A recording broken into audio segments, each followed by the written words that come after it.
Many people that give music lessons make on average $4,000 per month, and they end up struggling financially. And if you're in that situation, maybe you start thinking, oh man, I got to get a real job. And maybe it's even making you doubt your passions. But what if I told you that if you just change a few things, you'd easily make six figures per year? And I say that having made over $1 million teaching music online. So, in this video, I'm going to show you the six mistakes holding you back from making six figures teaching music, starting with number six. Most music teachers make the mistake of charging for their time. Like, for example, maybe you'd get paid like 80 bucks an hour to give your guitar lessons. But what if I told you that that's not actually what your students want? They actually don't care about your time.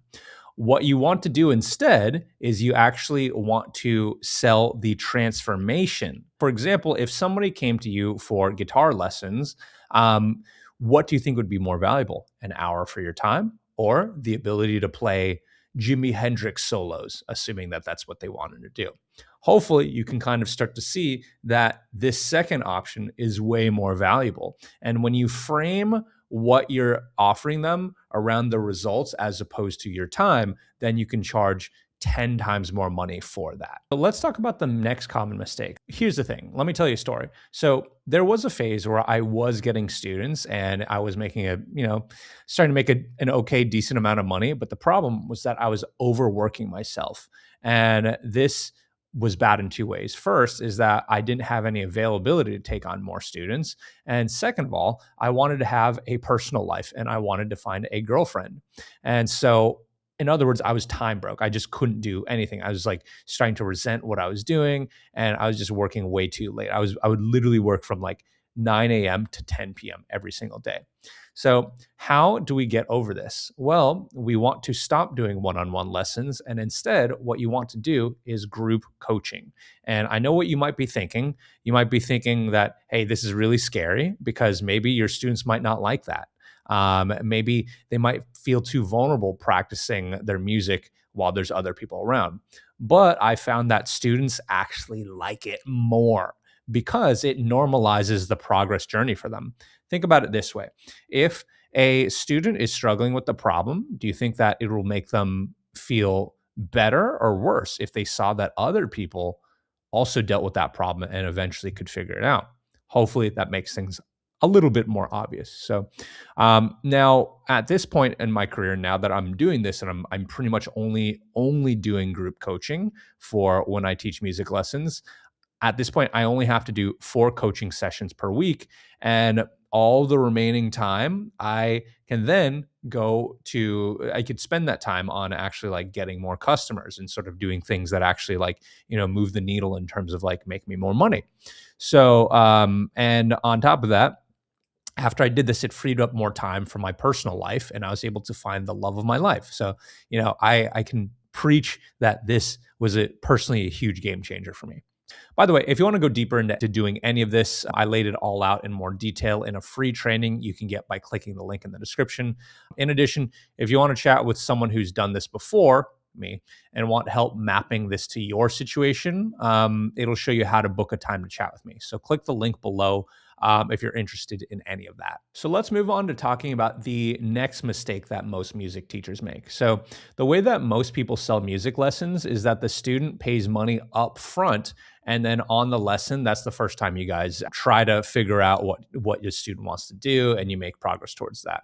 But the problem is that the student isn't confident that you're going to be able to help them with what they want to learn. So paying money up front for them seems really risky for them. And as a result, they are less willing to pay a high price. Because think about it, like if you go to a music store and you're just trying to buy a pair of drumsticks, yeah, sure, you might not need to speak to anybody about that. But let's say if you are trying to, buy your first drum set, and you probably want to talk to somebody and sort of really get their take and really sort of figure out whether or not it's a good fit, whether or not they recommend it for you. And then only then will that start to make you more comfortable to shell out that higher price for that drum set. So that's why when it comes to charging money for your music lessons, you first want to have a consultation with them before they agree to pay. This way you can really cater the program to their needs and help them feel comfortable at paying a higher price. So let's move on to the next mistake that most people make. So I remember when I first started out, I charged $100 for my first music teaching program, and it was terrifying. I was so scared that people would think that that's an offensively high price. But I was told by mentors, just like how I'm telling you now, that hey, it is possible and you should do it. So, what I did is that in a month, I forced myself to raise my prices three times over to $300. And I was terrified. But weirdly, the exact same amount of people bought. And then eventually I got a little bit more bold. And then I eventually raised it to 500, then 1,000, then 1,200, then 1,800, then 2,800. And people still buy. So that's why this next tip is, or this next mistake that you have to avoid is you have to avoid selling at too low of a price. And you have to have the courage instead to sell at a higher price point.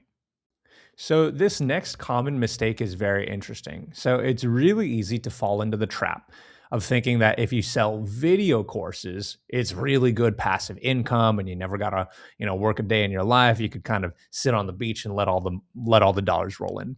But the problem is that first off, it's just not that passive. But the second problem is that people don't see video courses as valuable as live coaching. So as a result, they won't want to pay as much.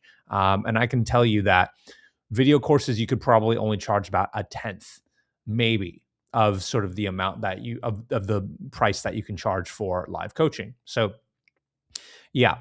Also, what a lot of people don't realize is that if you sell video courses, you have to be getting boatloads of traffic to be making it work. And that's really tough to do for most people. So in the short term, I would recommend selling live coaching to make way more money way more quickly.